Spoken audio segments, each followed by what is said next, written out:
Alright, so in theory, everything is still on track, and we haven't heard that I've seen any place delays or anything saying that we're not getting update 39 tomorrow. So it looks like we might actually get dungeons. And in the patch notes, one of the things that I did see is they did call out the fact that the new Adventurers loot box gear, so that's going to be these account bound things like this here that you get by spending your embers, are going to be raised from 510 to between 513 and 515. So that was confirmed in the patch notes, which means saving up embers and having them to spend is going to be good, because anything I buy to fill in gear gaps is going to be slightly better than it would have been previously. And granted, I did have to basically just spend the embers on the stuff I bought previously, because it was either that or lose them. So it's not a bad thing having spent those embers on the boxes, but it would be nice if that carried through and I got the higher level on new boxes going forward, but oh well. So I'm going to cycle through some characters here, see anybody who's close to finishing any of those wrappers or anything that gets embers. Now is that time. So I've busted out my little Hobbit Guardian, and I've got her out here on the Bounty Island to do a quick 5 bounties for 100 embers.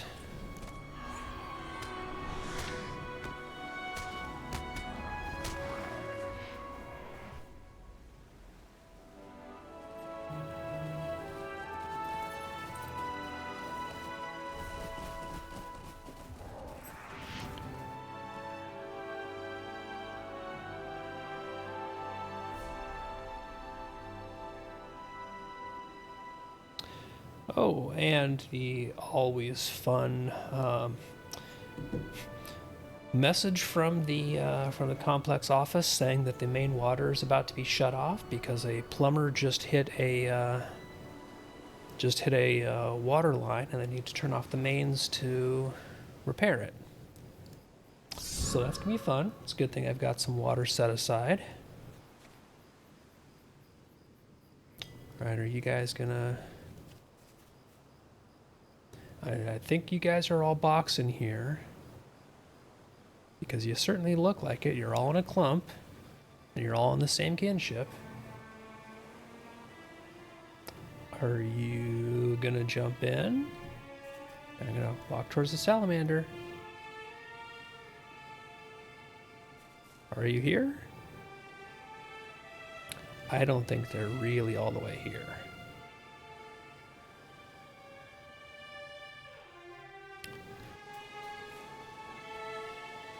Well, I think while they are deciding if they're going to actually hop in, I'm going to go real quick and fill up a pitcher with water just so I have extra in case the in case the work on the main water line into the complex takes longer than expected.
Okay, quick detour taken care of. And if nothing else, even if they shut the water off for longer than expected, I've got what's in the fridge plus an extra pitcher, so I should be good if they end up having serious repairs on the way. Thankfully, they're generally pretty good about giving us advance notice for things like that, so could have been a lot worse.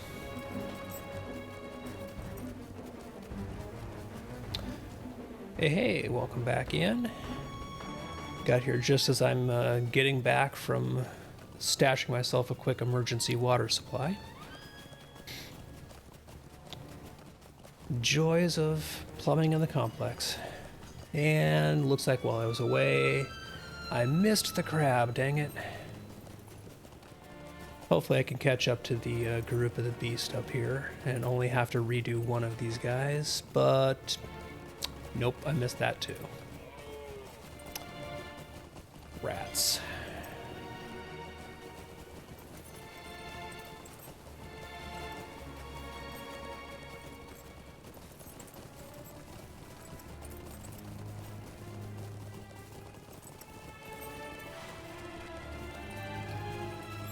At the very least, I should be able to catch up to them for the bird here and be able to get that.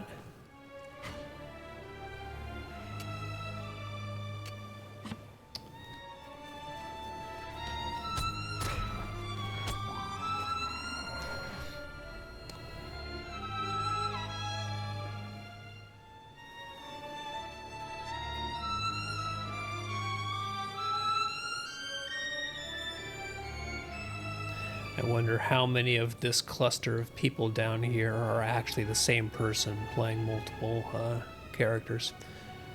Because it sure looks like somebody's boxing.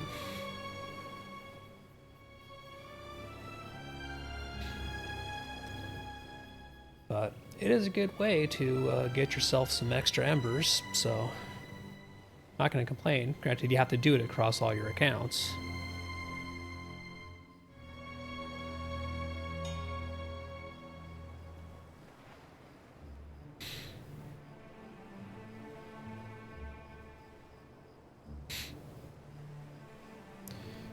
Right, the bird just doesn't want to wake up. I see how it is.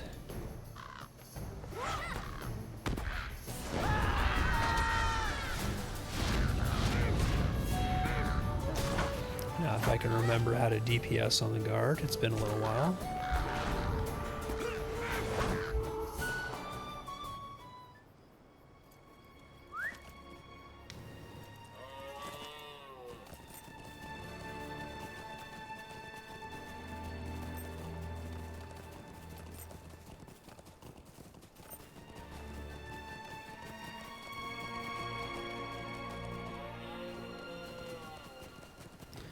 I'm just going to let this person lead the way, pull any aggro on the way to the tree, and call that good.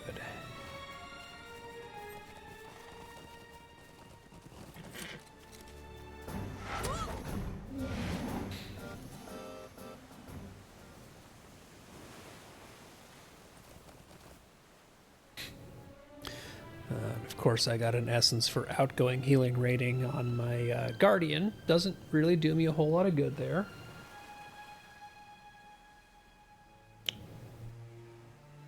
But I might actually throw that in the bank and use that on my Runekeeper. Keep putting together a healing set there.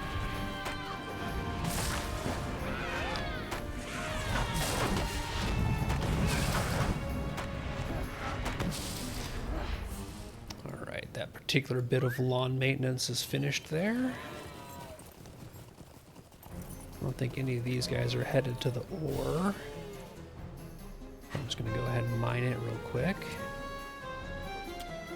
But I still need to swing back around and get the crab and the beast.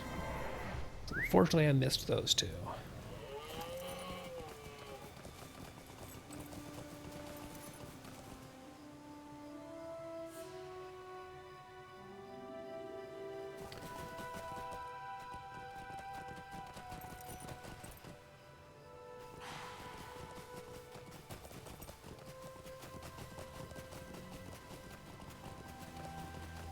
Which isn't a bad thing, because I just keep running into all of this ore.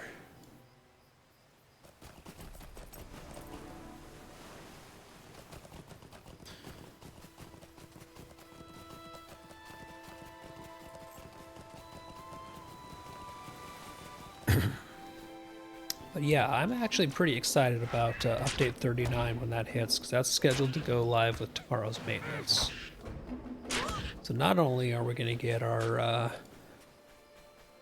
long-awaited new dungeons, but there's some balance passes to a few of the classes as well, including some long-awaited tuning for champions, which is good. So champs should once again be stronger DPS like they should have been. Just kind of get tuned up across the board. Oh, holy crap, I am... Do I not have my... I got all my gear on this character. I am just getting walloped. One sec. I know that crab is rough, but I just almost freaking died. Hold that thought. Apparently I need to remember how to actually play this class before I just hop in and run bounties.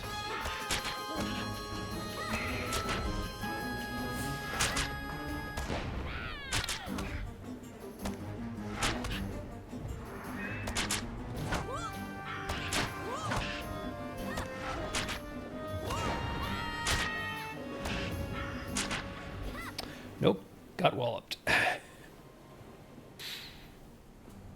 Alright, clearly I was missing something there, because normally I do not have that issue with that crab.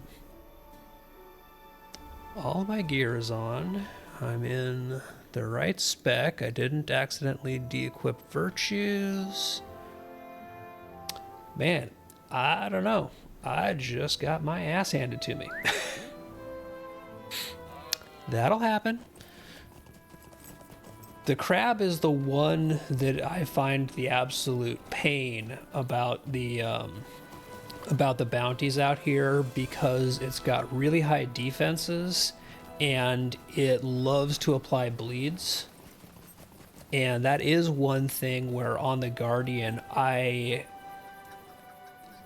have a decent basically self-wound removal, but it's on a 5-second cooldown, so I have to more or less spam it if they keep applying bleeds. Oi. But while I'm heading back to the island, my plan is probably to be on tomorrow evening and stream and play some of those.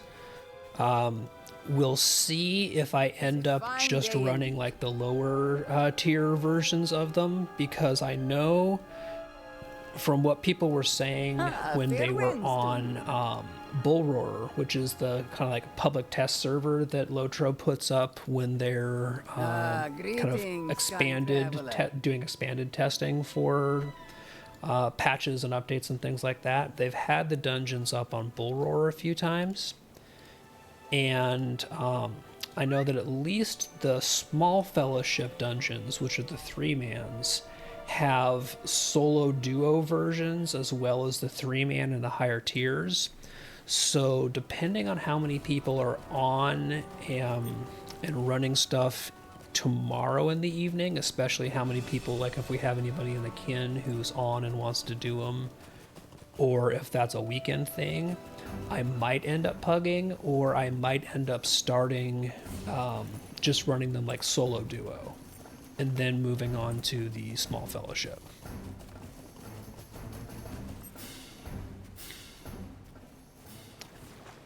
Well, I'll just go ahead and group up with this mini here.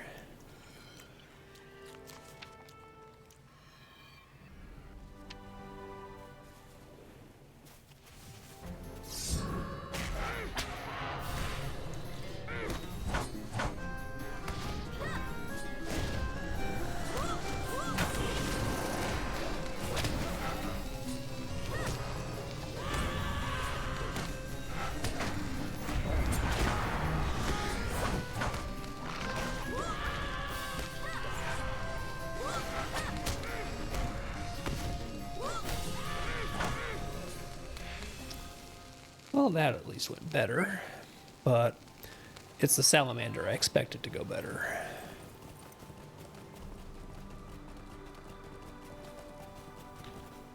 Hopefully the minis also come into the crab, and this wasn't just like a fill-in for them.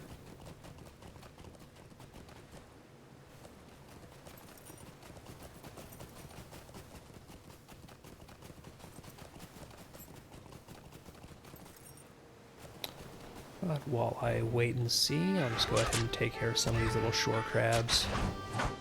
There we go. Yeah, see, those lacerations, like that bleed just hits hard.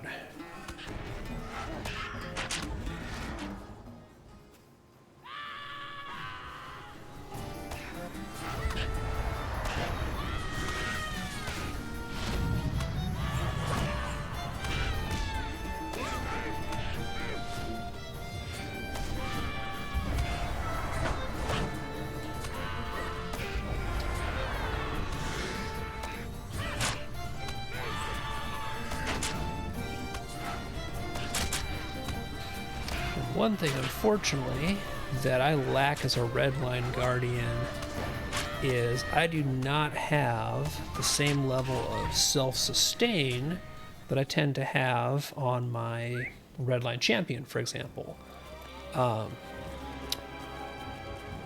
Guardians, our DPS spec, our Redline, actually puts out a fairly decent amount of damage, especially if we can really start getting our cooldowns rolling.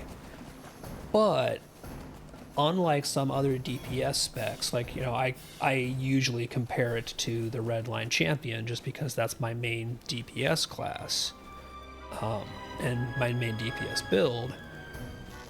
There's just not a lot of self-sustain, like the incoming healing and things like that is not really terribly good on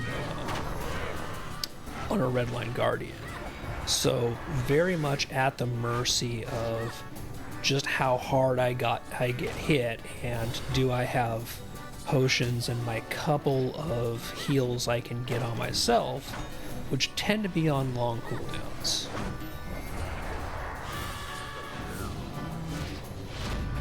Whereas on my Redline Champion, for example, I have a lot of just kind of constant streams of little incoming healing drips that I get from using my, like, all of my single target attack, my strike skills.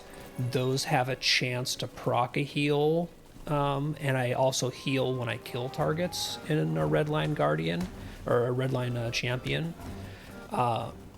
Because, you know, the Redline Champion, the name of the spec is Berserker. And, well, it really does match that Berserker fantasy of how you keep going as you keep killing.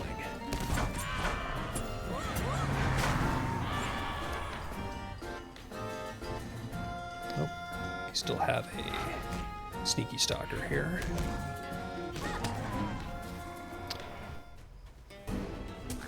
So I know that the minstrel needs the bird still.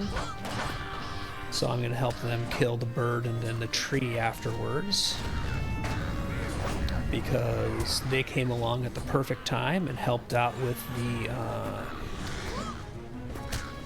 the crab and the beast for me. So I do not mind sticking around for a couple extra kills.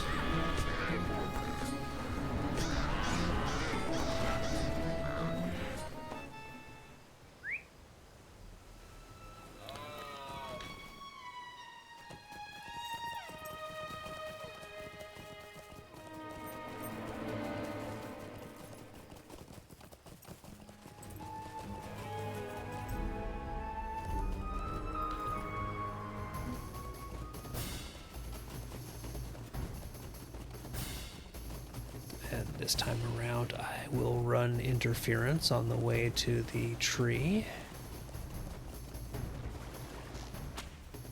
Hopefully give the mini a good clear shot.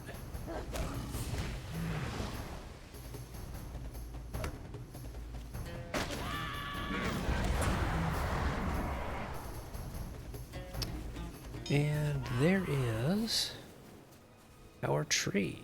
Come here, you.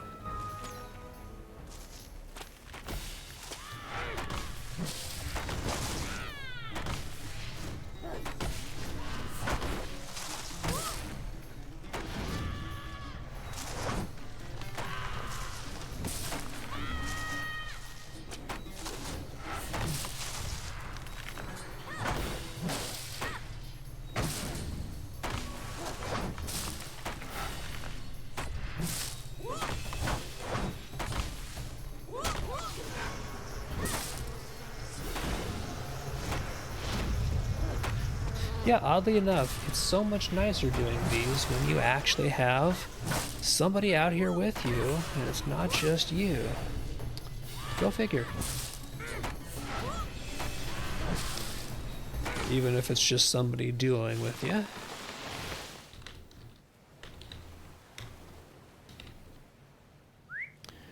It makes them go so much smoother.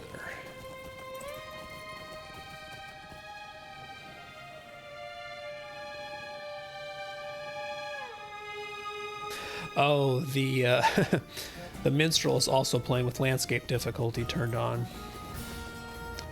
That probably is also part of why they were stopping and waiting at the salamander for somebody to group up with. So what are they running it at? They're running it at difficulty 3. So not terrible, but definitely at the point where you'd want to have a bit of extra help for bounty mobs like this.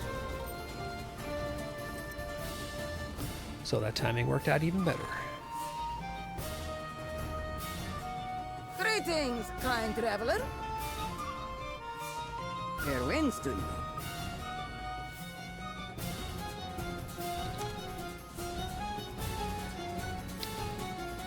Alright, so go ahead, drop out a group here. And let's, oh dang it, I just missed LFF.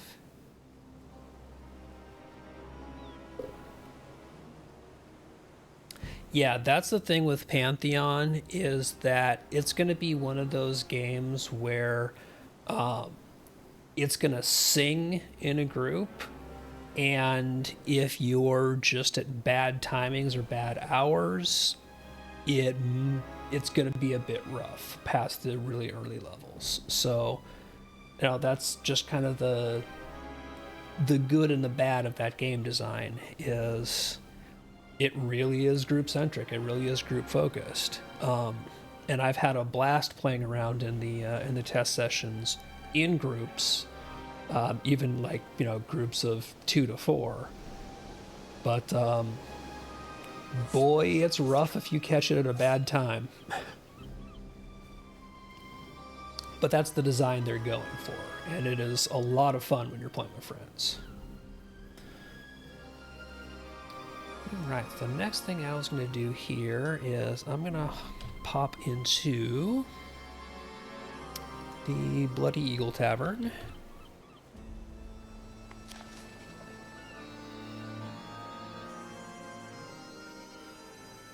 Because this character is close to at least a couple of the rappers, so I want to see if I can get at least another one of the 500 Ember shots to get me up above 7,000.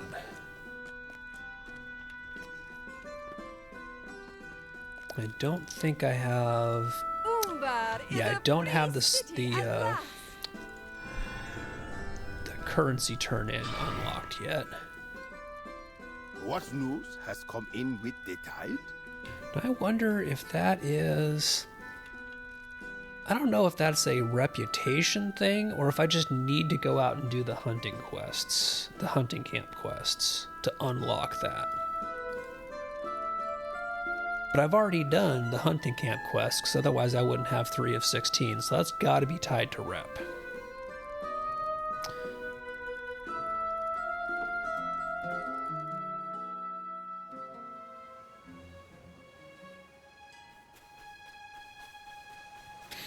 Yeah, one thing I'm really also looking forward to is when we get when we get an NDA either drop or another like relaxation or another wave of people added in to be able to stream Pantheon. Because I'm definitely looking forward to being able to do that again, at least, you know, occasionally, like, you know, like one block a week or something like that. It would be fun to be able to do that again, because I had a lot of fun during the Creator Week. Okay, so let's see what malices we've got. So they've got Sauron's Defense Tier 1, which is just a 15% Shadow Damage Reflect. That's not bad. But they're not showing anything else, which means the rest are probably all going to be triggered. Let's see what we get. Okay, nothing triggers on attack, which means it's probably going to be ground effects and maybe an on death. Okay, yep. So one thing that these guys are going to be doing in here is they're going to, when they die, spread Daunting Disease onto me, which is a 30% morale reduction for 1 minute. And the really painful thing about that is when you clear that disease off, you don't go back up to full, you go back up to your full health minus the 30% that ate. So it's basically like, even if they don't do damage to you, even if you basically one-shot these things, you still take 30% of your max health in a one-hit damage. It is a nasty disease.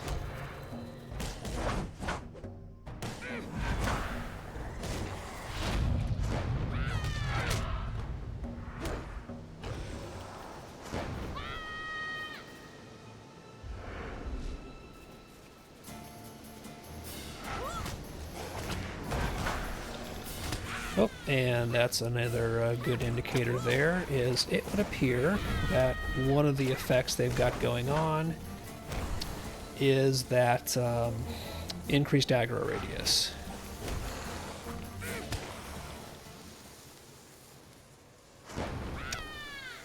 So I shouldn't have been terribly surprised that there was one more Delving Malice in effect.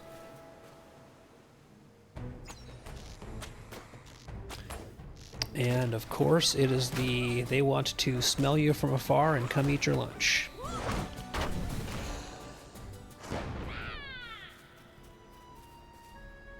But for the most part, especially if you are in something like this, because I'm doing Beast of Belphilus, I chose this one for a reason, and that is that it is by and large an easily controllable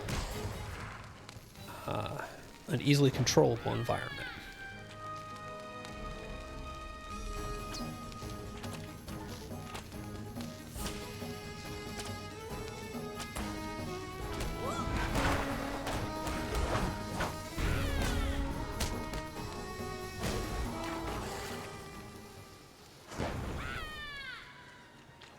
Okay, big guy should be right over here spawning in.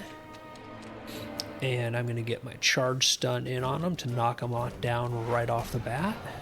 Haha.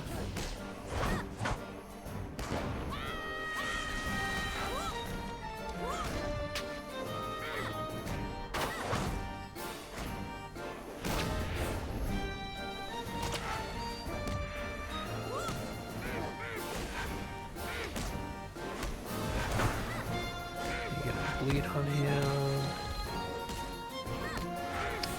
Okay, that's my interrupt kick. Definitely did not want him to get that Sauron ability off, because it probably would either summon adds or a whirlwind, neither of which I particularly want to deal with. Do not want to have them summoning anything extra for me to deal with.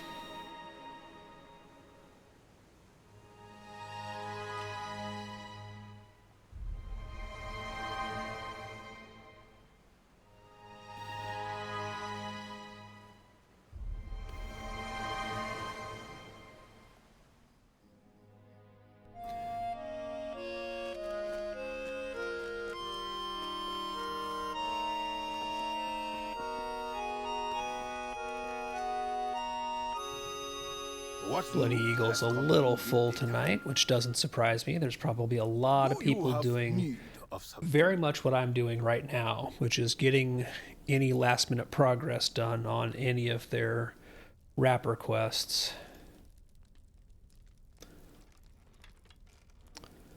Okay, so let's see. I still need... I am not going to do 10 tier 6 or above delving, so I'm not going to worry about what tier I'm running There these is at, much which to be means done, cut above and is there are just hands fine. by which to do it.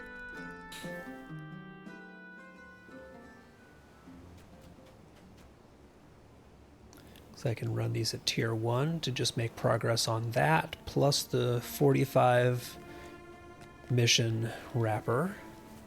So this still gives me basically 2 for 1 progress, just I don't get the 3 for 1 of running it at tier 6.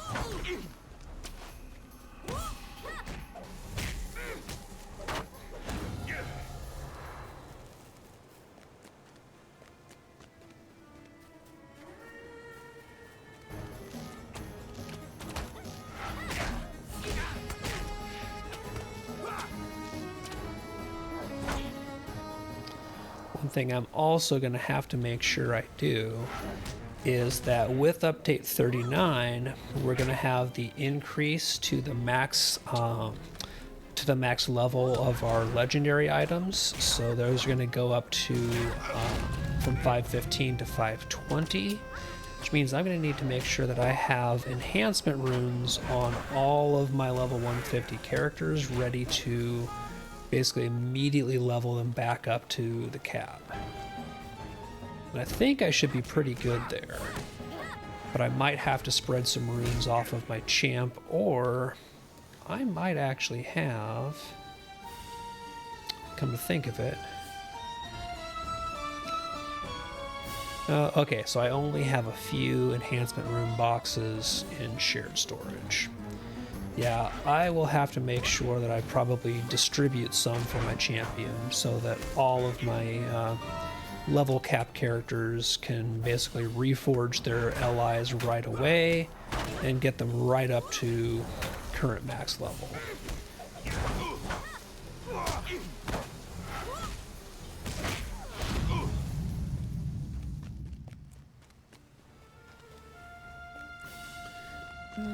Those guys are patrolling away, so I've got plenty of time to clear this camp out.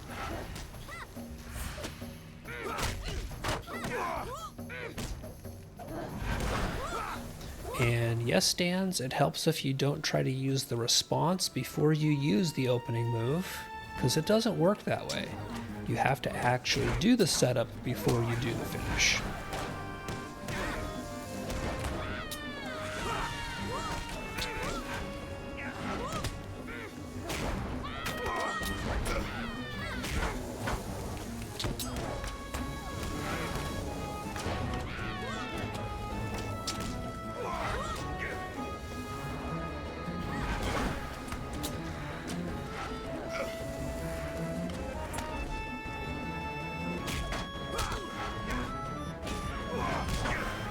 Man, these guys just want to keep doing the deep wound bleeds. I'd really appreciate it if they knock that off for a minute so I can heal.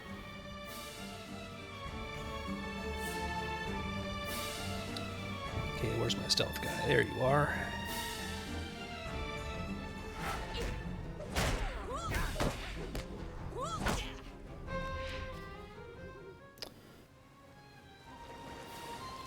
Take just a couple seconds here and get the rest of my health back.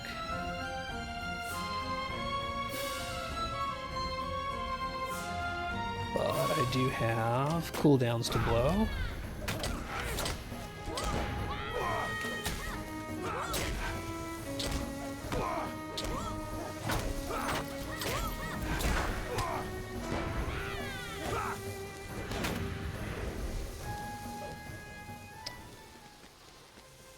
And they just dropped all these circles right on top of the quest guy.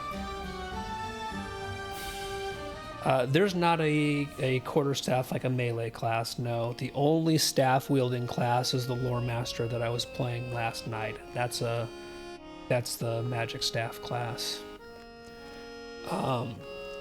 The closest thing there is there are a couple of classes that can use spears as a primary weapon. Primarily the Warden class is known for using a one-handed spear and a shield as their kind of go-to, but not quarterstaff. No.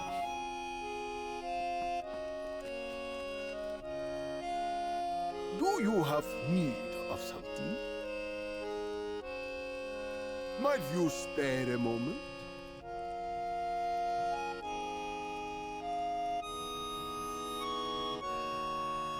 Nothing noteworthy in the box, but that is fine.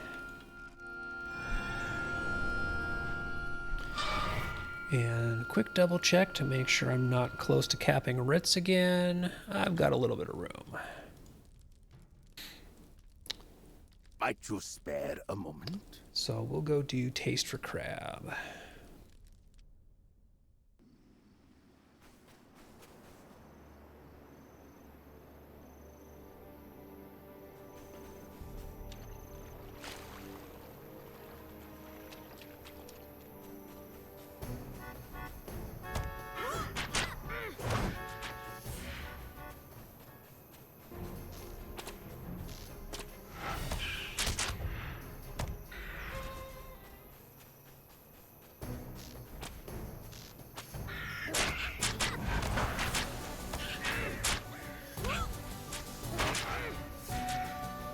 Yeah, these guys just want to keep dropping puddles of ick, which I am not happy with as a completely melee class.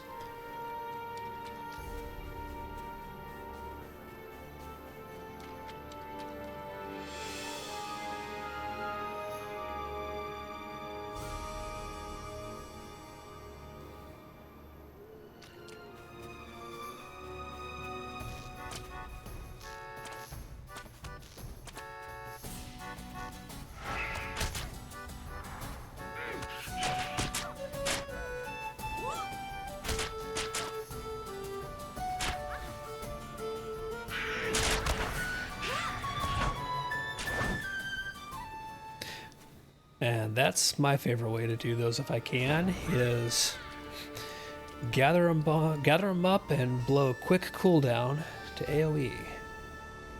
Lore Master is one of the starter classes. The only classes right now that would be unlocked, the Mariner is the newest class, and that comes with the Corsairs of Umbar expansion, the newest expansion. I don't know if the Brawler is a base class. Let me see. I think that the wiki should have...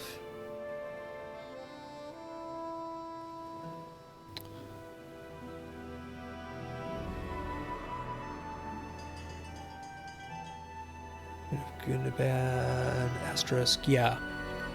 Brawler, I think, is still a class that would be an unlock as well. I don't think they are unlocked in a totally free account, but the rest of the classes are freebies. Now, as much as I love the Lore Master, I would never recommend that as somebody's class to learn Lotro and explore it as their first character class. Just because, again, it is a kind of weird hybrid support class, and until you have some gear to back yourself up and some levels to have your full toolkit and some kind of just real core understanding of the game, and you kind of get how Lotro's various quirks and pieces work together, Lore Master frustrates a lot of new people because of its squishiness and its kind of all over the place design. I love the class. I would never tell somebody you should start the game with the Lore Master as your first character. there are classes that are much better dipping your toes into Lotro classes. Lore Master and Warden would be the two classes I would tell people don't start with those classes.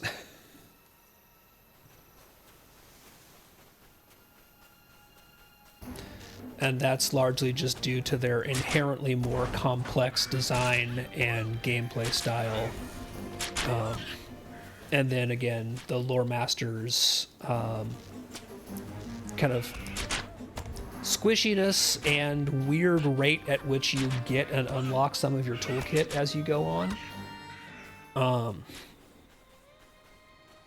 I kind of have the hope at some point in time that they do a real deep dive look into the Lore Master and adjust some of the, you get this at this level type things. But it would be a good, second or third character when you've got your feet under you in the game. But I know, but you're going to spend so little time actually staff bonking. Like it just isn't so much a thing. You are a character class who really should be staying at range because you are squishy as heck.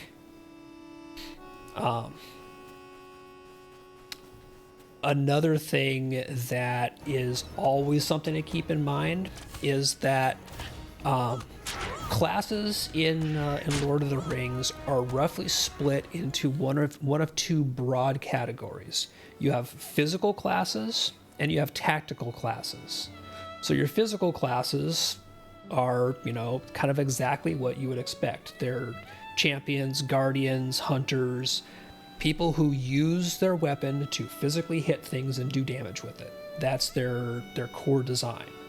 So they're usually going to be based around either the might or the agility stat as their primary, and they're going to be using physical tools to do damage. The other classes, which are primarily your cloth wearers, are what are called tactical classes. That is your minstrels, your rune keepers, your lore masters. They do what's called tactical damage, which is fire or lightning or, light damage for the minstrel, like, your songs and shouts, stuff like that. They're your typical light armor kind of pseudo magic usury classes. In the early game and the early levels, like up through the first, say, 20 to 30 levels, the tactical classes tend not to be as powerful as, and as survivable as the physical classes unless you are really, really working to keep them geared heavily in that level range. They have a bit of a ramping up factor to them, and so it can feel more frustrating at early levels if you basically aren't being handed gear to play one of the tactical classes and be learning a new game. I don't recommend them as starting classes because I think they frustrate a lot of people.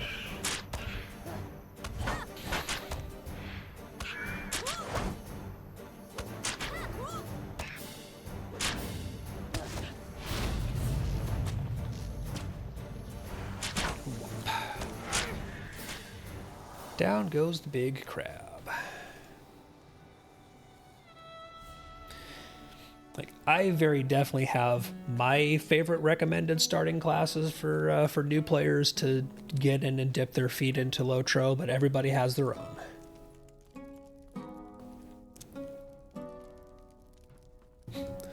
Lore Master would be my second to last choice for a new player, unfortunately, as much as I love the class. What did we get? Nothing noteworthy. Might you spare a moment?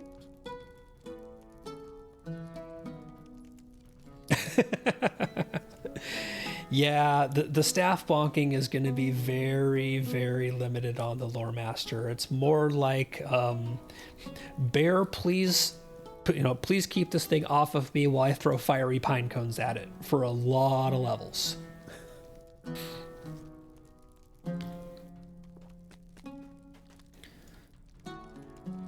let's see, what do we have here?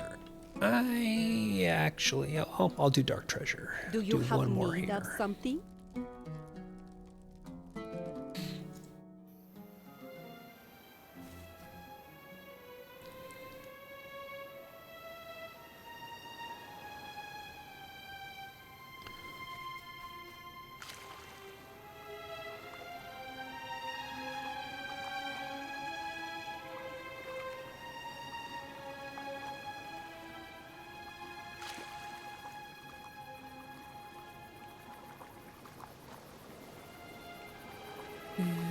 Did any of my buffs fall off? Nope, I'm still good.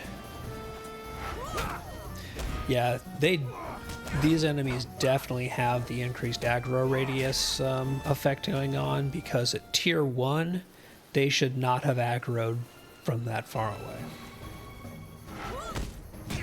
So I'll just have to be keeping a bit of an eye out when I go up to the camp up here, because it's very possible I pull all of them, and I do not have the gear on this character to throw together a quick sword and board build, which would be better for taking on multiples. I really have only been keeping up my two-handed build.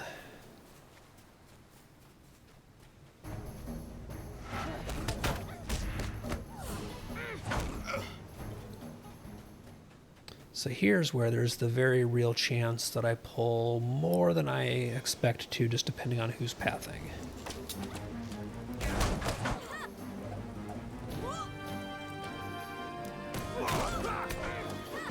Yep, there's somebody behind me. Let's see if I can get him real quick.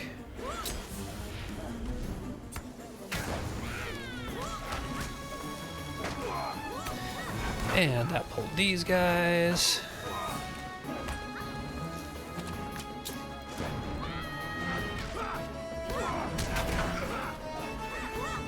Okay, I think this is going to stay doable, though.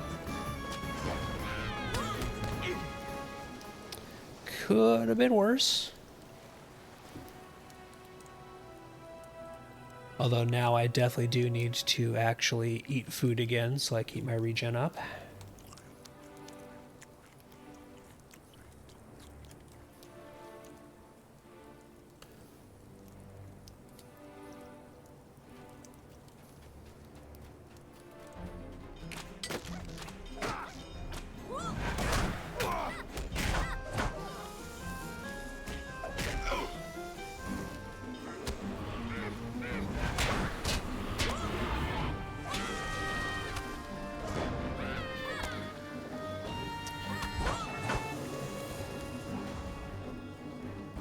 That stupid invulnerability state where these guys bury themselves in the ground when they're almost dead.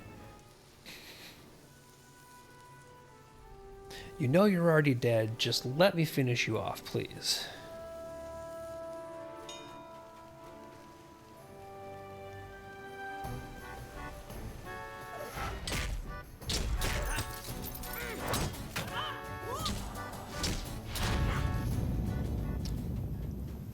Alright, nice and quick.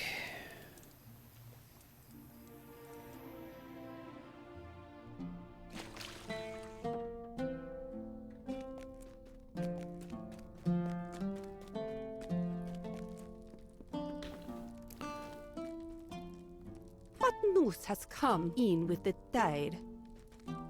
Might you And that spare gets a me moment? 44 of 45. So pretty much I am just looking for one more mission to run on this character before I swap. So let's see what it... Do I not have Return to Klager? Wow. I have been slacking on this character's travel skills.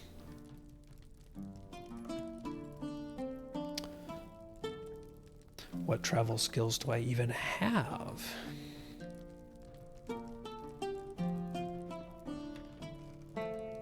Apparently I pretty much only got them the new area travel skills. Oh well.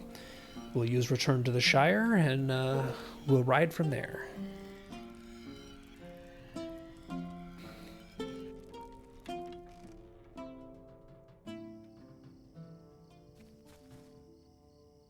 A lovely day, isn't it? Because I can take Shire to West Bree to Andrath.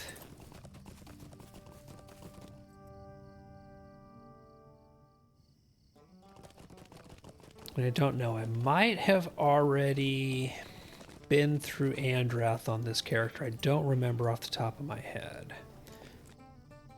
What do you But need? we'll take a look, and if not, then Hearn or Clegger, one of the two will have something that's worth running.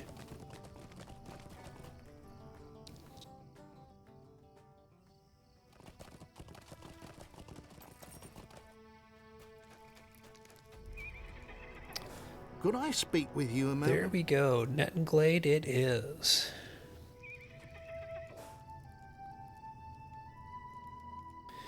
And again, Net and Glade, always one of my choices for if you want to run something on a delving difficulty, especially above a baseline tier. Pick Net and Glade or the Tombs of Gondor Call.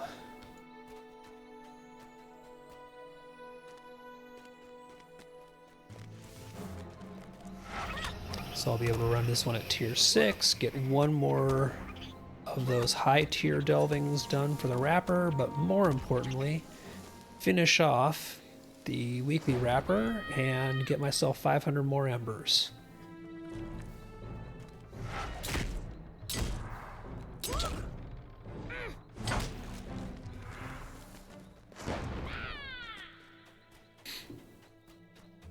This is just one of those characters that I kind of have been neglecting for a while.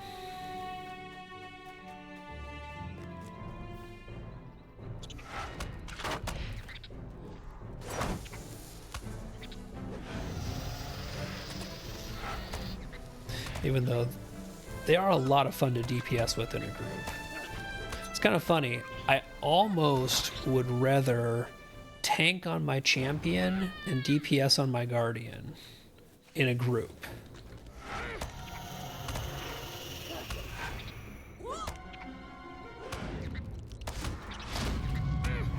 Although I have the feeling that guardian DPS is going to be in a significantly better place after update 39 with the balance changes I was seeing in the patch notes, which will be good because again, champions should be a top tier DPS class because they're not damage plus utility or damage plus something else like some of the other hybrid classes. They are a damage dealing class, and if your damage dealing class is not a top damage dealer, then something has gone wrong in your balance.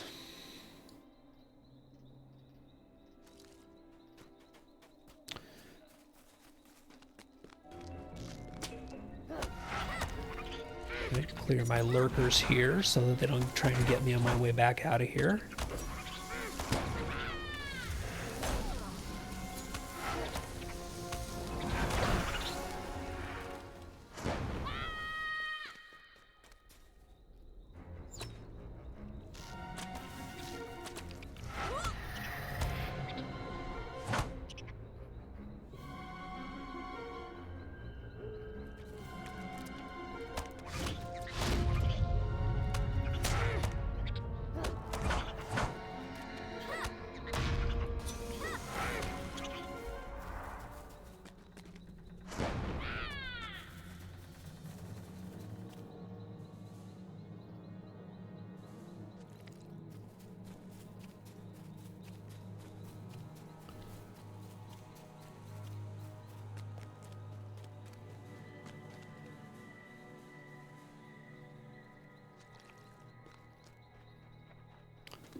Yeah, and I got one more. Yep, there's my lurker. After this guy is done, one more egg sack. This one probably is going to have a half orc in it just because I haven't really gotten too many. And the numbers say I should have at least one more, but nope.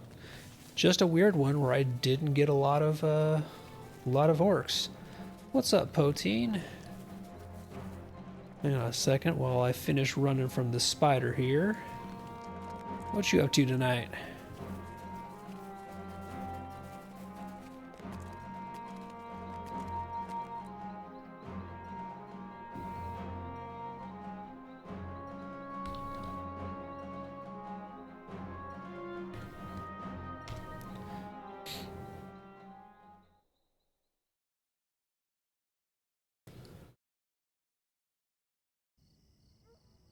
Oh, it's going pretty well. They haven't said anything about taking back update 39, so it looks like we're still on track for getting that tomorrow with the maintenance, unless you've seen anything I haven't seen. So please tell me you haven't seen anything I haven't seen, because it would be really nice. So I'm kind of going through some characters, seeing who's close to advancing any of the weekly wrappers, so that I can get, you know, embers and things like that all set. Greetings. Alright, so open my delving chest before I forget. Nothing particularly noteworthy in there, but the more important thing is What can I do for you? that lets me advance this mission wrapper here.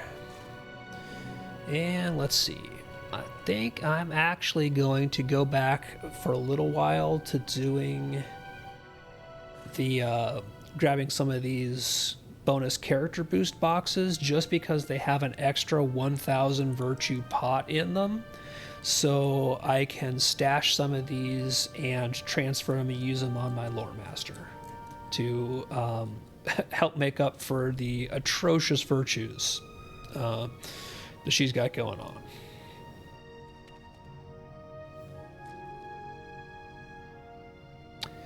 Even though one of the things that that these give you is they give you these tomes of extraordinary experience, and I'm not leveling a whole bunch of alts right now, so those don't do me a whole lot of good. As you can see, I've got a lot of them stashed in the bank.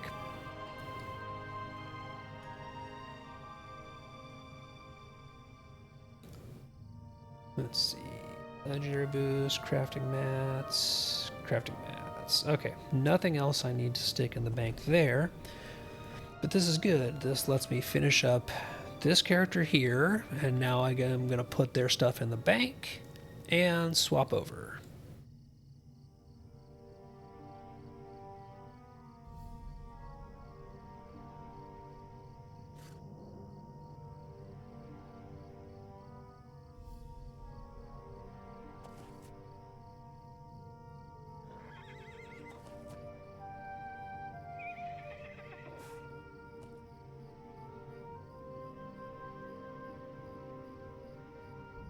Alright, that is all done. Oops. Almost logged without remembering to move. Task item carry all. So you've got 4 characters for 2 weeks that you don't have to worry about that on, right? Well done.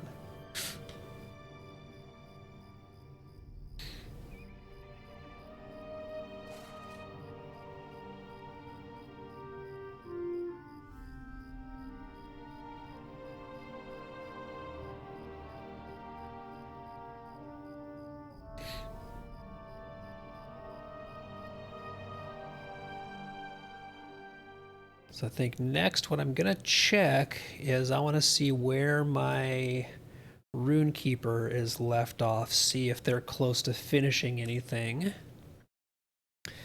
Because my champ basically has all of his weekly stuff done. So there's not really much more of anything that I can do on him that's going to move the needle before tomorrow.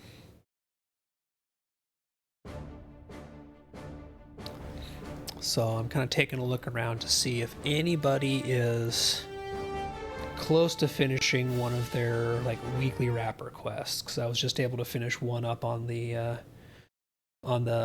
Hobbit.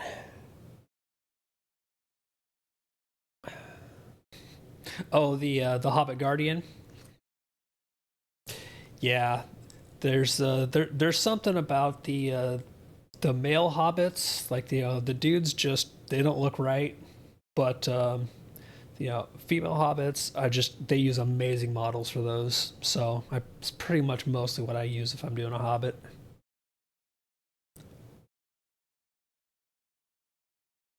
That and my Lobby max difficult group lore master is also a female hobbit, because I mean a tiny little hobbit with a bunch of really big animals is just hilarious.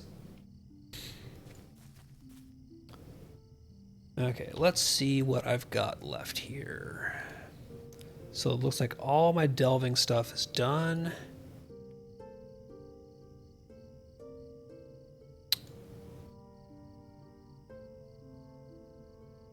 So probably gonna make some headway on general missions and the hunter's camp stuff. Yeah, that is likely what I'm gonna do next. Which means gear out of the bank.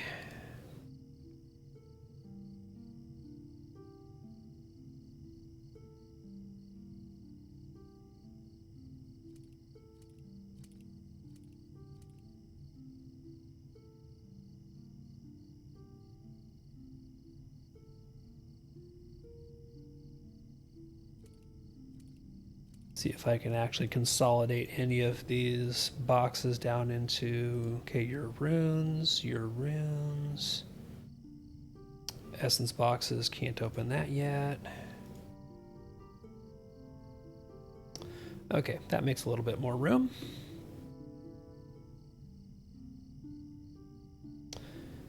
Yep, the LI level cap goes up tomorrow as well. Apparently, we're going to get to move them from right now 515. So all of the tracery slots on a max level LI top out at 515. We should be getting that bumped to 520, so I'll be able to use a bunch of these enhancement runes and get some more of these out of my inventory, which will be nice.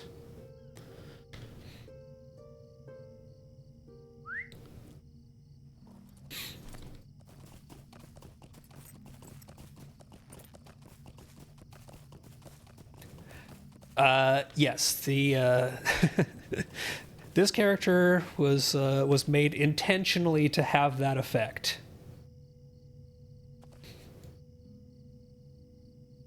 which is one reason for the title I use, Gravedigger, is extremely appropriate for them as well, because it absolutely fits the Reverend Daughter Harrow Harkonnen Agesimus. If Lotro had a necromancer class, I would have made her a necro, because then it would have fit even better, but we do what we can with, you know, what we're given in the game. Let's see, so where do I want to head? I actually want to head to Andrath and bounce through Net and Glade real quick. So I think I am pretty close also to, yeah, 7 of 15. I don't think I'm going to do 8 missions, because that would be silly, but I can at the very least grab a few of these that I can just blow right through, because I don't even have to do them as delvings, because all those are done.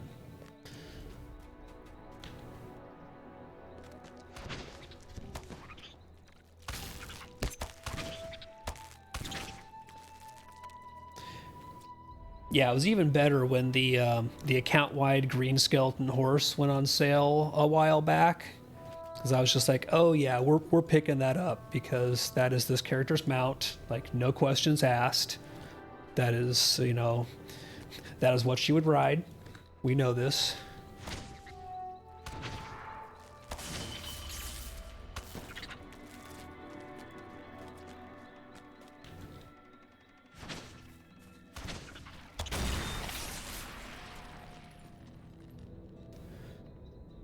I really almost shudder to think when we get the increases and I get gear a bit more topped off, like what kind of crits I'm going to be hitting on this character, because that was just a non-maxed epic conclusion on that spider back there for 105k, which is just kind of dirty post stat squish.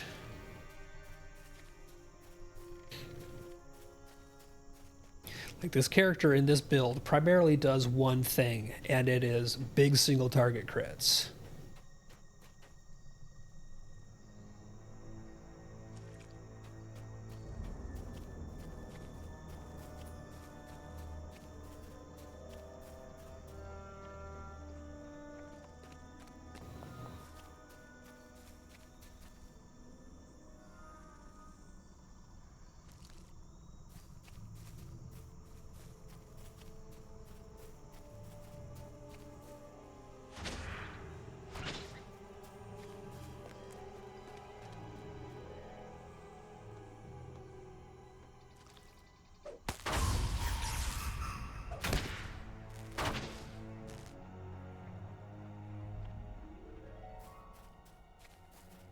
Might even be able to just sneak around this way and not have to pull any of the extra mobs and just grab this last cocoon and get the heck out of here.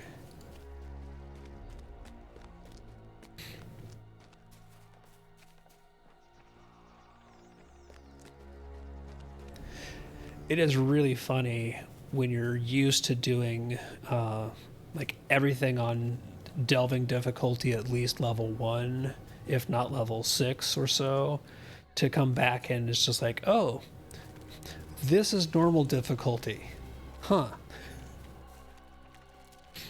I am way too geared for these.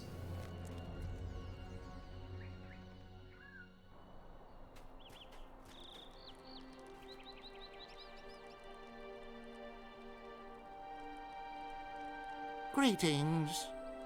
Anything else here? Bridge. Bridge is another quick one. Could I speak with you a moment? I'll probably knock these two out real quick, then go do the hunting camp, because that's a nice change of pace.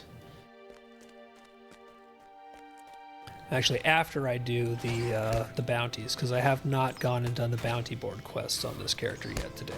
And that is that easy 100 embers plus potions and things like that. So don't want to skip those.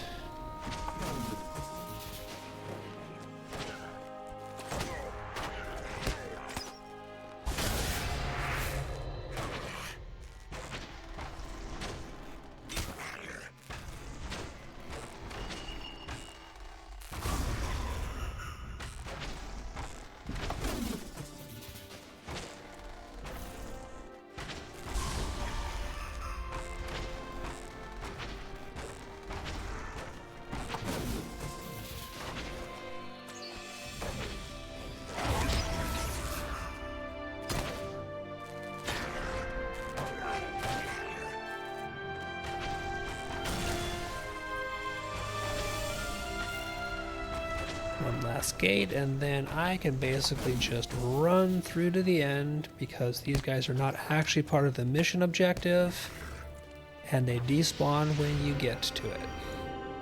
Play the objective, not the kills.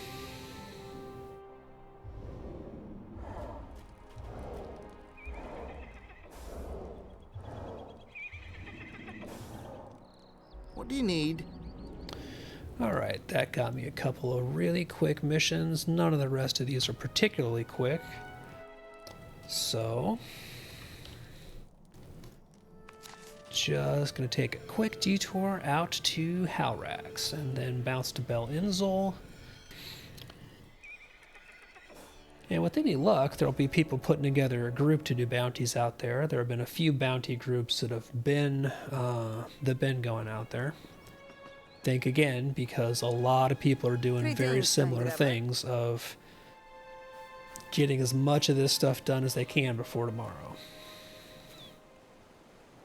So I am pretty certain I am not alone in that.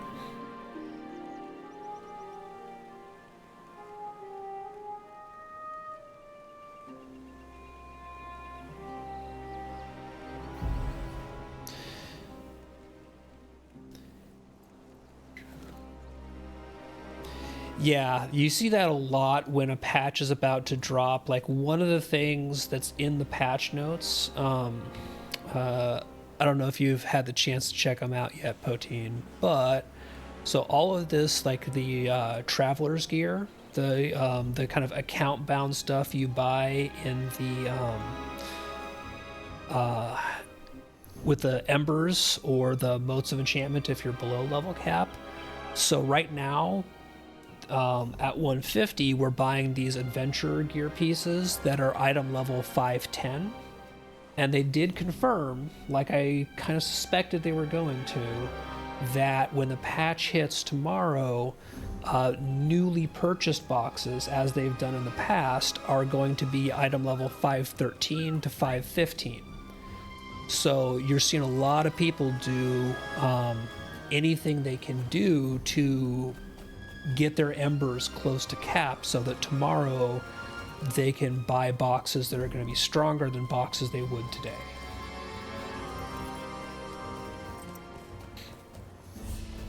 What's a bounty board? Oop, hopefully I get a tag. Yes, I got a tag. Good. See, this is what you see a lot of on places like this, when people are trying to get things finished up, are these big old clusters.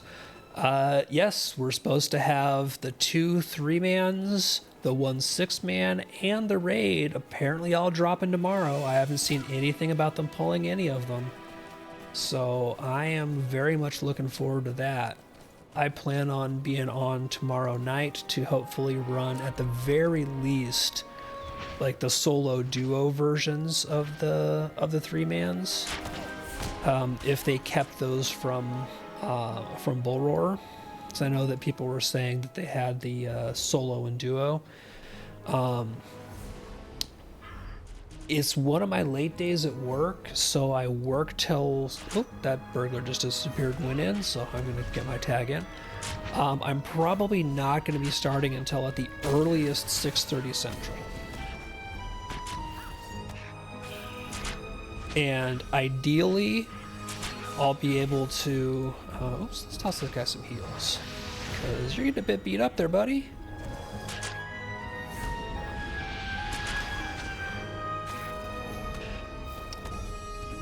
Yeah, so ideally, I'll find people either from the kin or just people throwing together pug groups to do like the 3-mans, if nothing else. And if that's not really happening too much tomorrow evening, I might see about just running through the solo/duo versions of the 2 3-mans, just at the very least.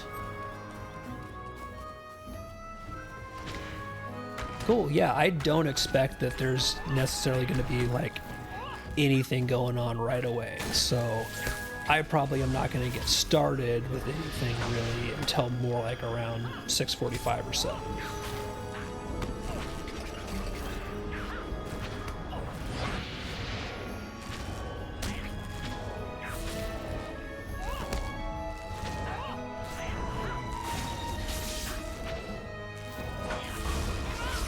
But I'm hoping they're good.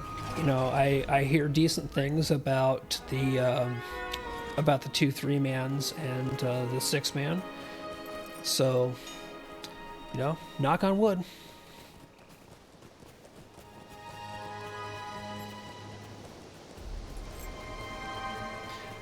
Again, it'll just be nice to have something new coming through.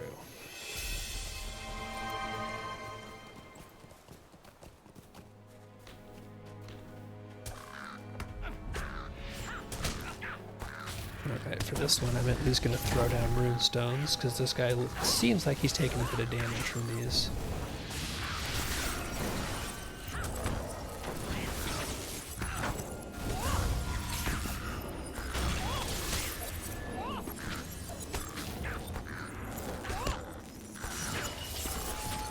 Alright. Sit down, birdie. Sit down.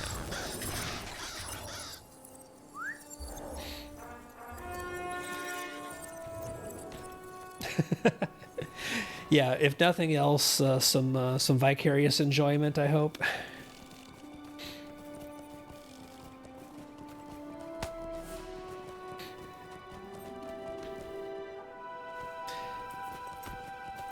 Yeah, my thought is that if kin people are on and want to be running them, I'll try and see about running them with a kin group. If not, I might start with the solo versions and just kind of like learn the layout and things like that before I go in with the pug. Because a kin, I'm totally fine doing the whole like go in blind kind of thing and learn while playing and, you know, kind of see how things are. Pugs can be weird about that.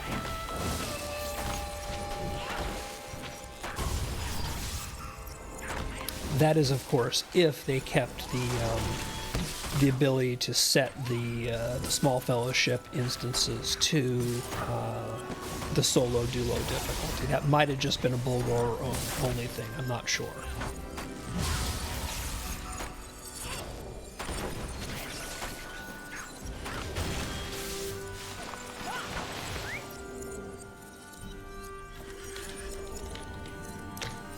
Say thank you to my burglar friend here, because again, always nice having at the very least a buddy to be out here running these bounties with. It's so weird how MMOs are more fun if you at least have somebody else you're doing stuff with. So weird.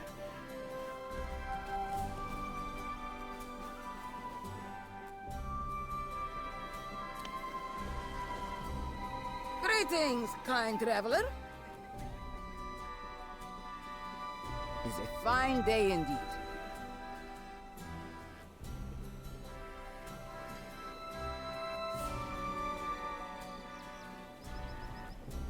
Fair winds to you. Greetings, kind traveler. Fair winds to you. Okay, so that puts me up to just under 7,200 embers, which is pretty dang solid.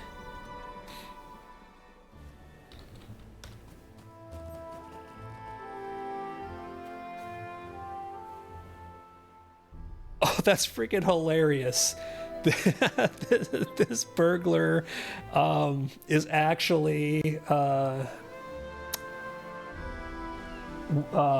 either their alt or this is one of their alts is in my kin. That is kind of hilarious because they just said see you later on and then named one of named a character name where I was just like, wait a minute, that character's in kin.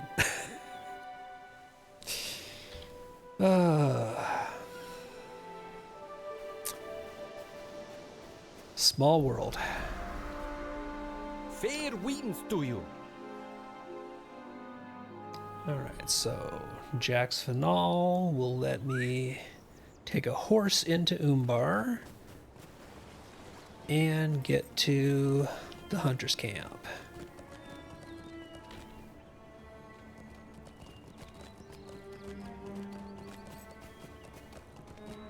Good day to you, traveler.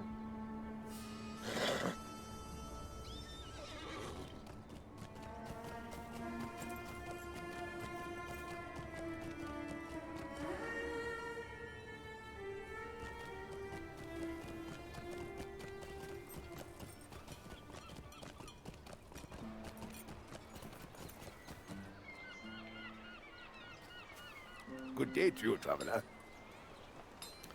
Right, I'm gonna go play with some lions and crocodiles and boars, oh my.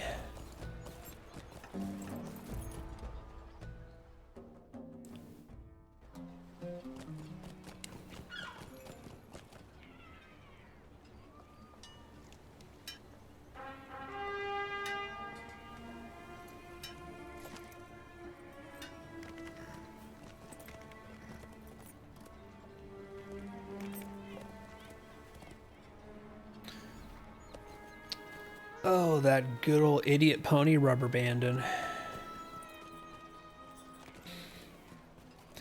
I use it out here because it is quicker and it is kind of a long way from point A to point B to get down to the hunter's camp, but man, it is rough sometimes.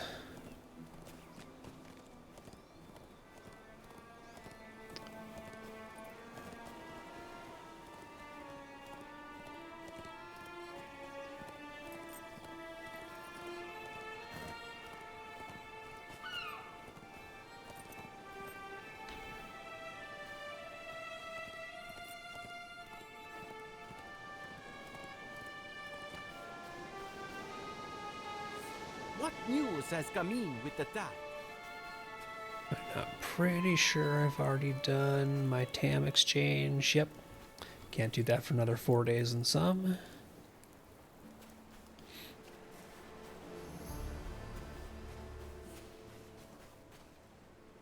Might you spare a moment?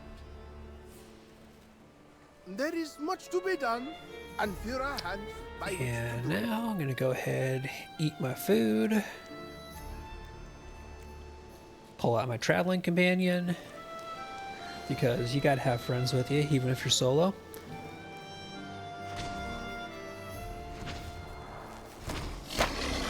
And start the zapping. Commence with the zapping.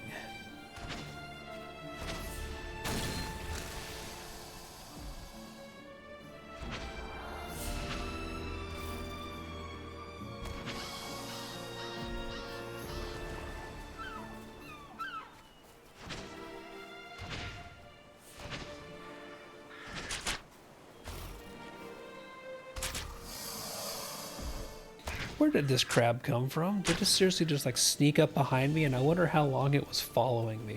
And I just completely did not notice. That's a good sign, right?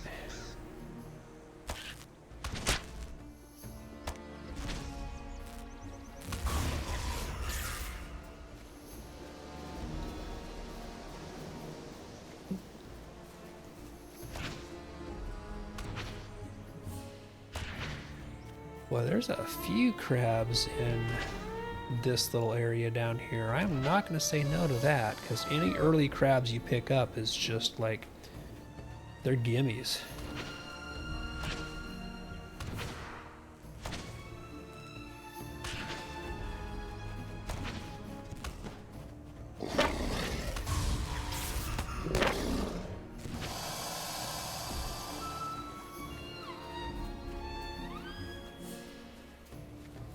Okay, I think I was gonna say, I think I pushed my luck on getting any more crabs down here, but here we are.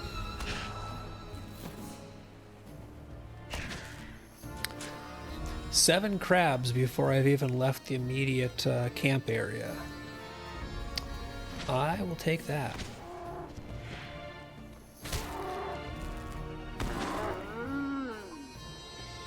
Oh, and apparently I still have the quest to kill this guy, named Croc. So I'll just pop up here real quick and get him good and zapped.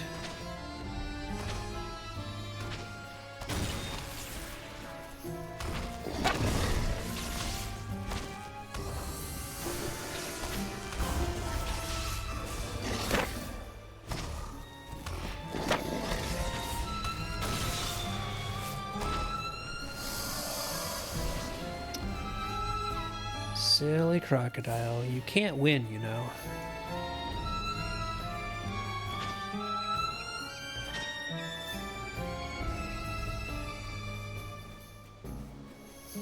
And that poor buffalo that I just killed had me and another runekeeper both zapping it from opposite directions. So that was just really unfortunate timing for it.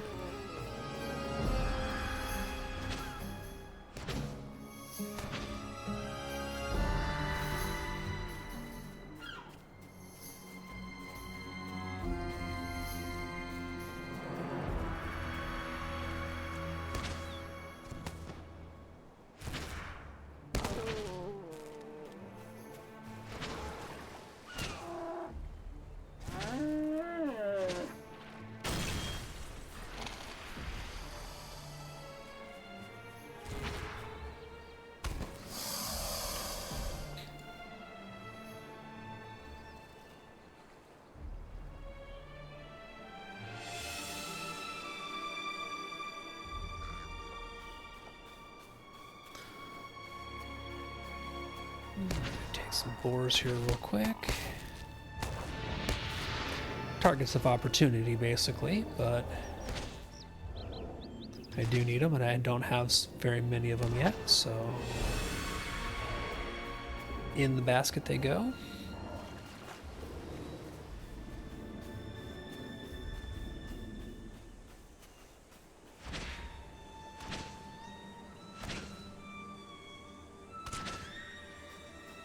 And that is 9 crabs before I, no, 8 crabs before I even make it to the crab plateau.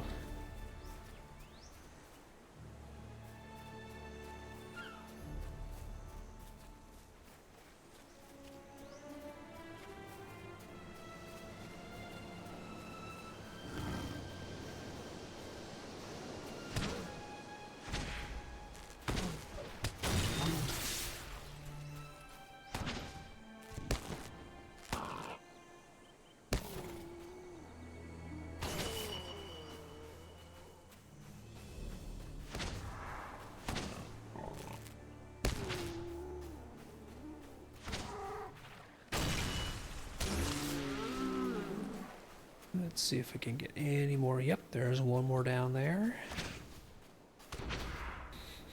Would honestly be kind of funny if I can get all of my crabs before I hit the started crab plateau right over there, but I don't think there's going to be quite enough because these are all crocs.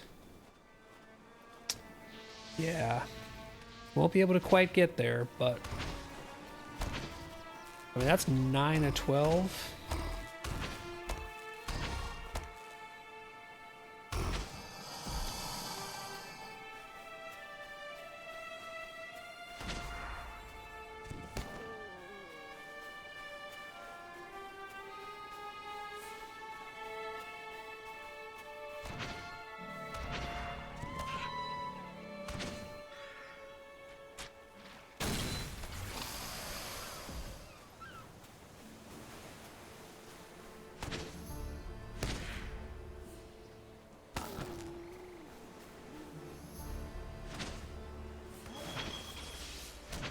See how we doing on lions. That's 29 out of 60 for the starter lion slayer deed. So apparently I have not taken this character out and done a lion hunt.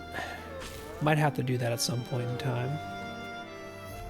Because again, that deed is not that hard to knock out if you just wander around the areas where lions like to hang out stealthed. Because the lions will come find you.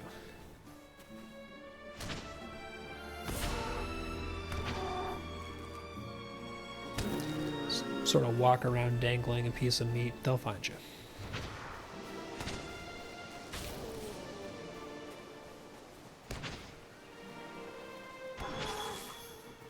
Right, that absolutely was also not me tossing lightning and killing a little fox instead of the buffalo I was aiming at. I would never do something like that.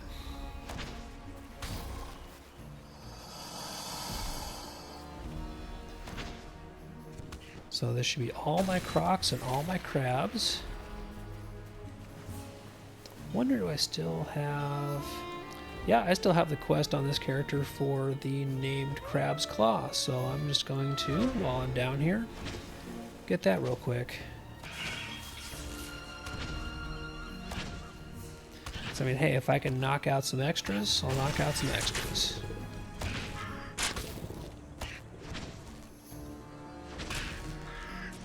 It's not the biggest payoff or anything, but it is literally something I can, you know, do right where I am without having to do anything extra, so we'll do it.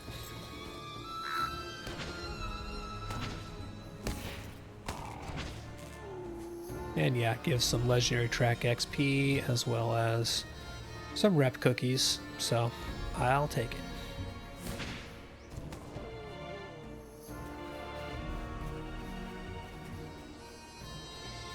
And at this point, I just need buffalo. So they've even got all the boars done at this point, I think.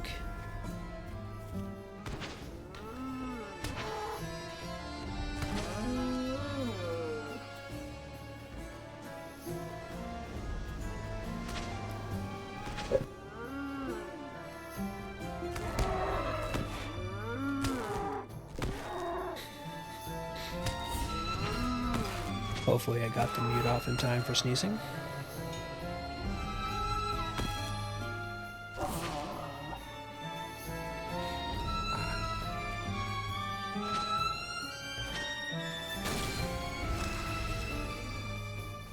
one more buffalo, then I've just got a whole handful of stuff to turn in real quick.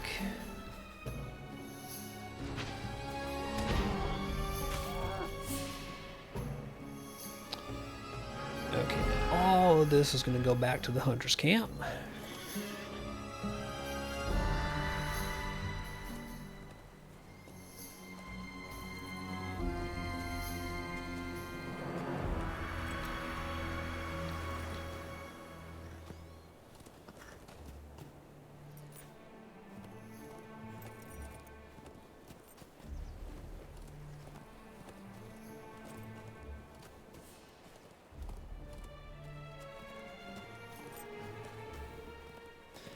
And again, just seriously still digging the scenery that they've been able to do out here in these zones. It's just such a nice looking change of pace from the kind of nice looking but minor variations on themes that we've been getting for years in Lotro, where it's, you know, hey, it's another zone like this, but just slightly tweaked, or a different color palette, etc. Or, you know, hey, it's slightly different take on dwarf architecture. It's just still really nice to have some place that is very distinctly different.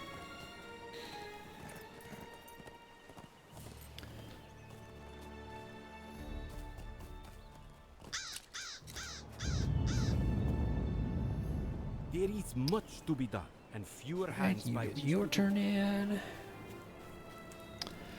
I haven't.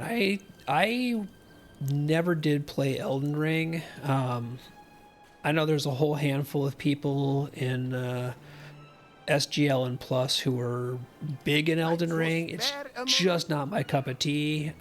They're the kind of games that I enjoy watching There is and much would to be hate done, playing with a fiery and fewer passion. hands by which to do it. Like, they're really cool. I just don't want to actually play them. I did see that there was that there's DLC coming out for it. I'm honestly kind of surprised that Theric hasn't talked more about it, because that is 100% his jam. Let's see if I can go to Bloody Eagle. Yeah, all of the kind of, you know, FromSoft games is just, they're not for me. They're fun as heck to watch, and I think they're really cool, but you're probably never going to catch me playing them.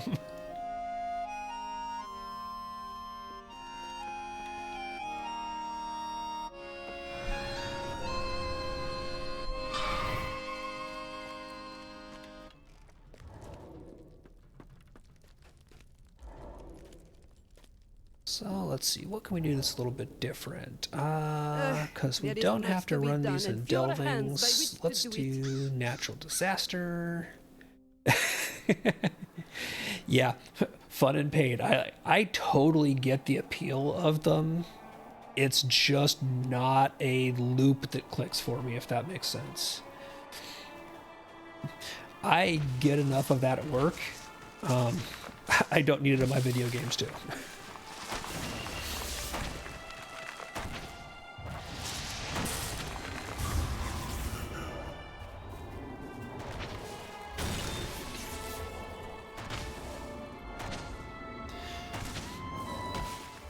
I do look forward to hopefully getting somebody that I can watch stream them, because those are the kind of games that I do enjoy periodically, like watching people play and find neat strategies and builds and discoveries, like all that kind of stuff.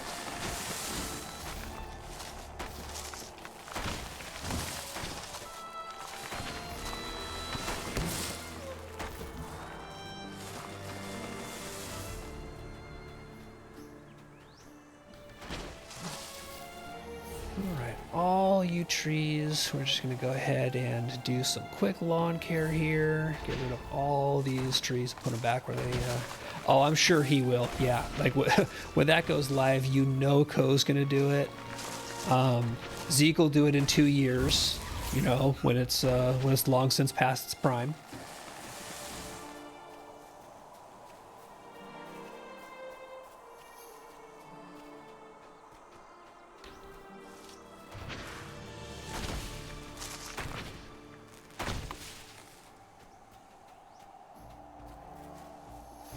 The rough thing I have with a lot of Ko's streams is that he does tend to do a lot of his streams early in the days.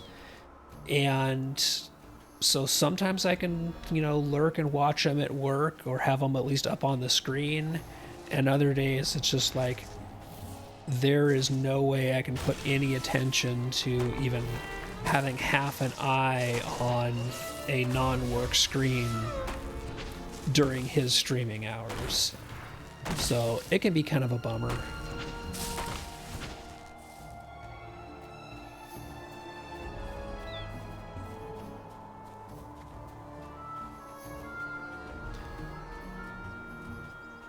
And then, you know, full game playthroughs, it's like, okay, there's catching up on YouTube VODs, but that is a commitment.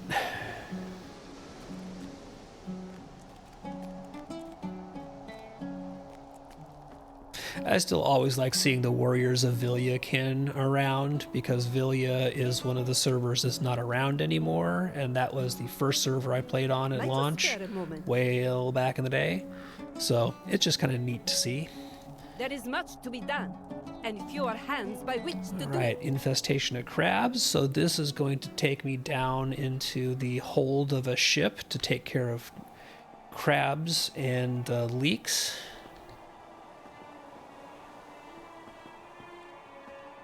There you go. All right, start patching some hole leaks here.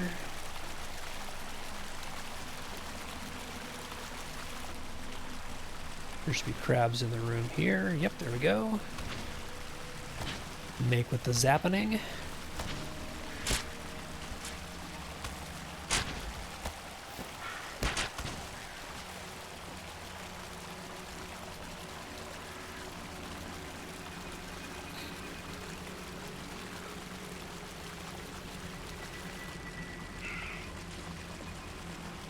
I don't think there's another leak in here. No. Good.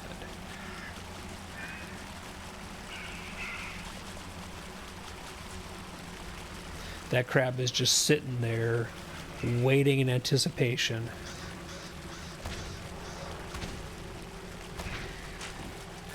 It was not a good decision.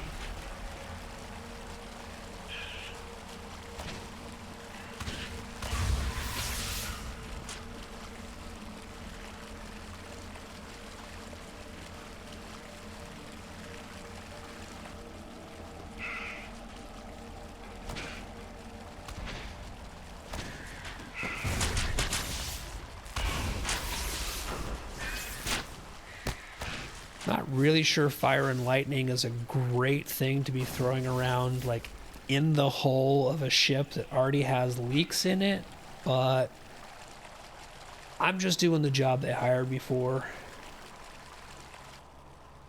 They did not specify a method or things that were off limits, so I am just throwing around all sorts of terrible things down here.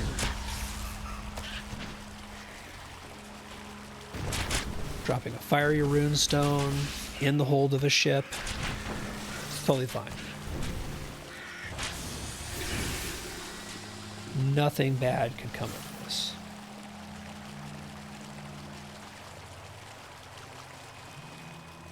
Like, this place has to be soaked in seawater from all of these leaks. I'm throwing around lightning.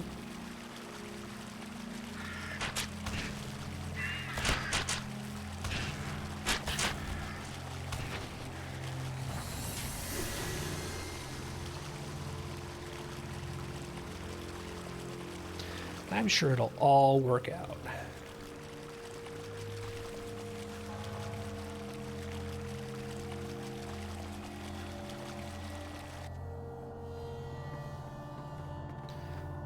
Alright, now I get my 2 big boy crabs here at the end. A runestone for you, a runestone for you, and a lightning stun, and the runestones will pretty much just sort of zap you to death.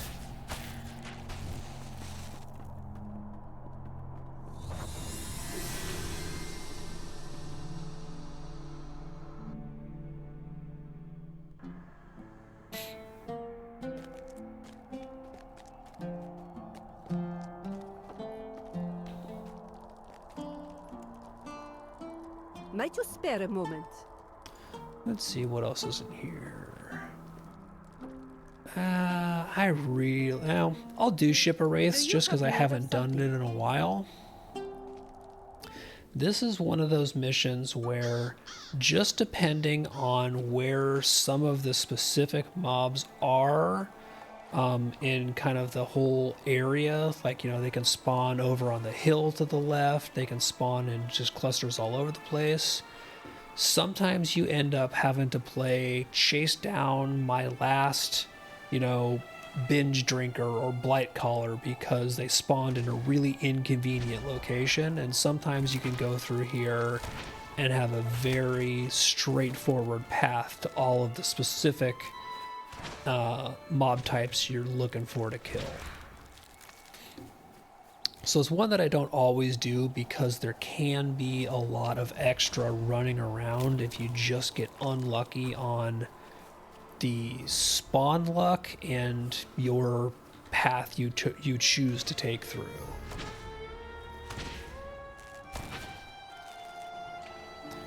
Most of the time, I typically try to stick to missions and delvings where they're predictable and controllable. And this one is controllable but not predictable.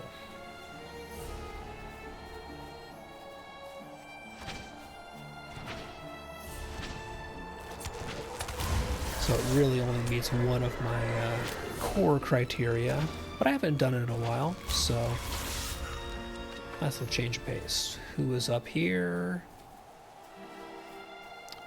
Yeah, so this is a drowned white up here. Every once in a while, you just don't get a lot of drowned white spawns down in the main area down where the wreckage is.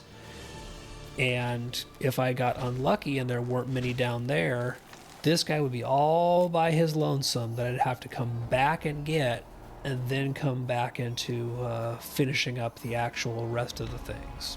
So it's kind of a crapshoot as to what spawns where and how much of a pain it is compared to a quick route. But I don't see anything else off to the left there that I'm going to need to deal with. It's just a bunch of those specters, and they're kind of non-factors. They're the ones who are just here to make things difficult for me.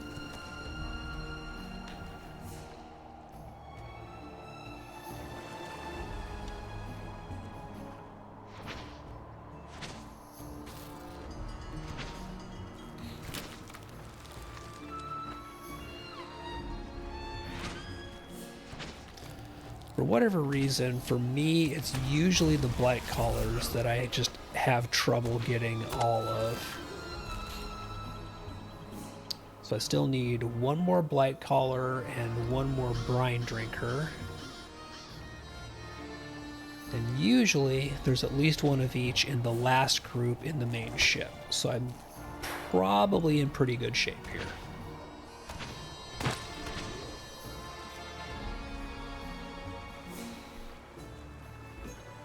Yep, there's a blight collar and a brine drinker right here. So I am just fine. I don't have to go searching for anything.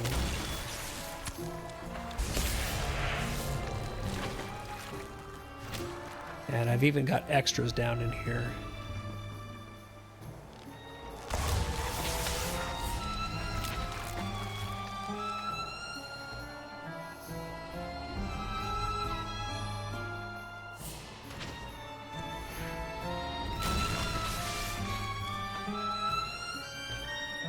Freed the nobleman, killed the big bad at the end, and one more down.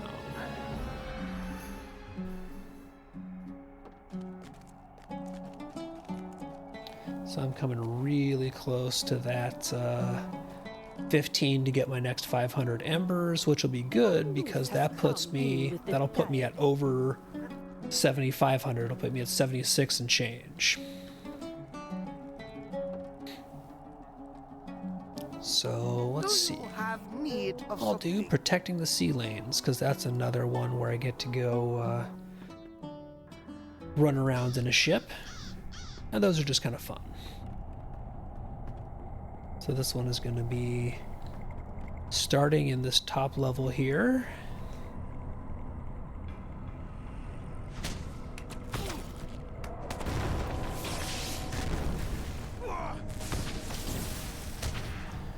Taking care of all the Corsairs who have boarded the ship, and then freeing the crew members who have, of course, gotten themselves captured because, you know, why wouldn't they? Hey, did I miss any? No, I look good.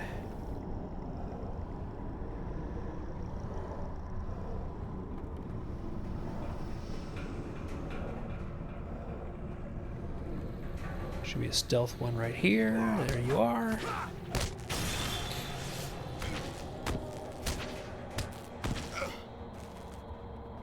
And a few more in this room. So I can take them all the way back here and drop some runestones on them. Suckers.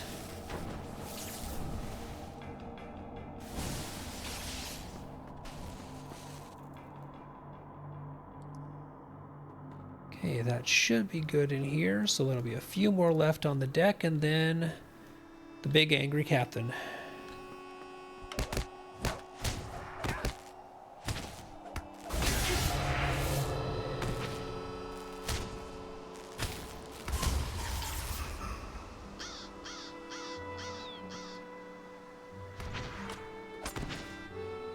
And if nothing else, these missions are really good sources of some of the task turn-in items. So these here tend to give me a lot of pitted axes and corroded cutlass sheaths.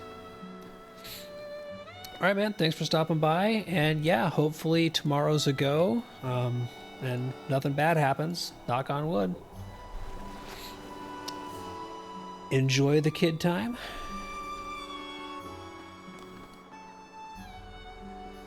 Let's see. Oh, yeah.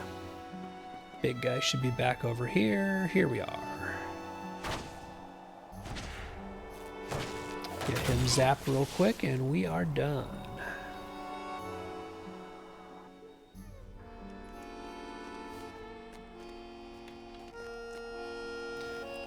So that should be, what, 12 of 15, I think, there? Nope, this will be 13 of 15. What news has come in with the tide? So, life's work is terrible. Do you have That is need just of an something? awful, awful mission, delving or not. So I avoid it like the plague if I can. Will do Beast of Belfast. And not doing this on delving difficulty at all is even quicker than the regular Beast of Belfast, than the regular low-level delving Beast of Belfast, because I can skip all those first mobs, and I don't have to worry about these doing any other malice effects, so I can pretty much plow right through them.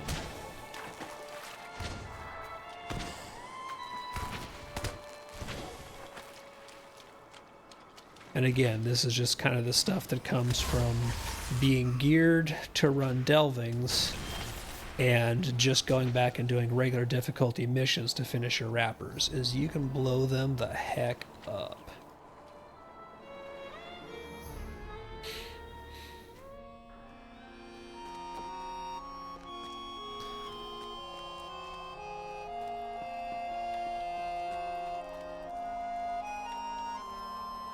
Do you have need of something? And the last one we'll do is we'll do a cut above, because again, it's not the fastest of the missions necessarily, I really do think that Taste for Crab is a little bit faster than a Cut Above, but a Cut Above tends to drop a lot of task items. So it helps you get those XP turn-in things that you can use at the task boards to keep advancing your legendary item track and get all your goodies. So in a little bit here, I'm going to be checking to see how far through the current track I am, what kind of progress I've been making. So I have got to be getting close to being in the 90s someplace.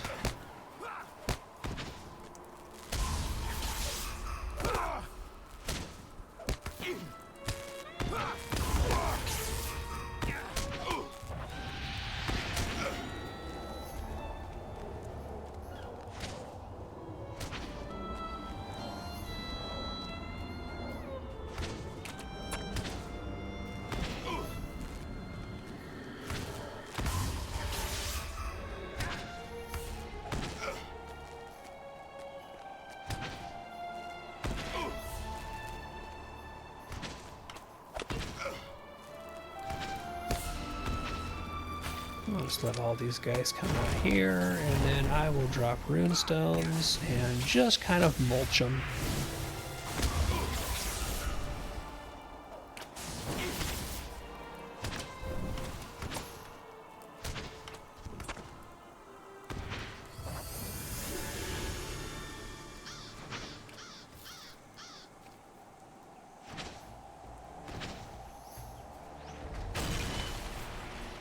And all done.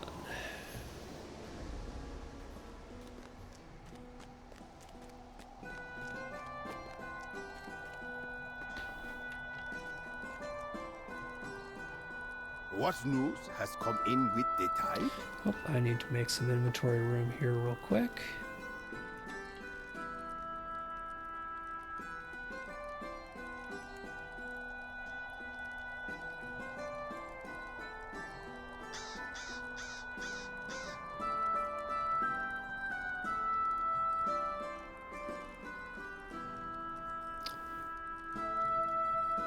I have so many of the Umbari crafting scrolls just saved up as random drops. I do not need more of them.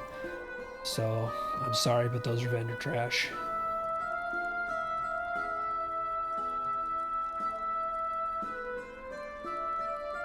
I will evaluate my stashed gear again at some point in time. Because once we get the new dungeon gear, it's going to be worth taking a look to see some of these pieces I've been keeping is it time to retire them. And let's see, I'm missing one more Tails. Where are you? There you are. I also really like the look of the game. It's old, but it has its own aesthetic and tone, you know? And I think that even if a game is a little long in the tooth, having a distinct style, especially one where you're not trying to do like 3D photorealism, because that always ages like fine milk. But if you have just like a good style that you can keep going with and do little updates to over time, you can really extend the life of an older game. There is much to be done, And a lot of the art direction in Lotro for all the, you know, environments and modeling and stuff is just really good. Like, I am very fond of it. Okay, so one more wrapper done, which means we can turn that in, and that gets 500 Embers of Enchantment, 1500 Virtue XP, a teal enchantment rune box, and we'll do another bonus character boost, again for one of those Virtue XP pots that I'll be able to hand over to my lore master.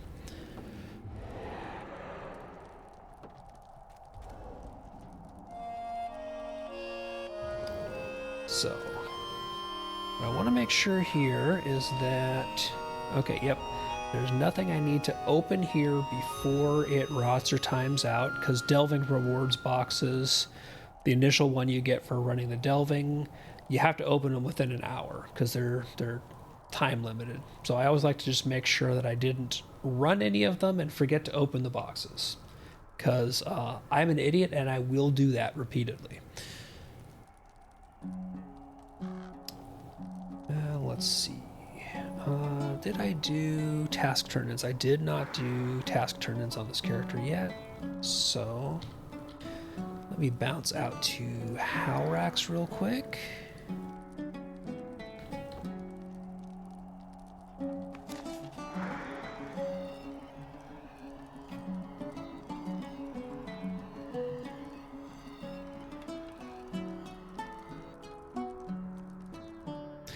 Yeah, see, I don't mind the look of WoW. I have always liked WoW's art style, but I definitely get the it's not for everybody, that very highly stylized look.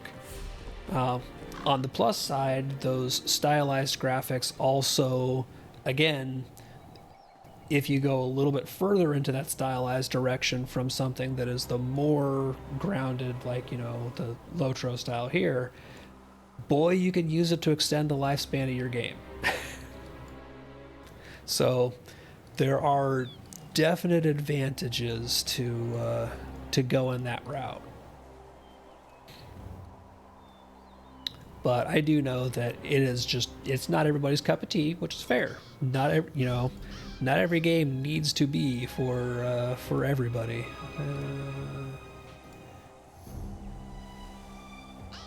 Turn in a bunch of these here and then see where that leaves me on this current track. 'Cause I've got to be getting close to wrapping that. Don't think this character needs... Okay, yep, I'm already maxed on Citizens of Umbar, so I can burn some pitted axes here.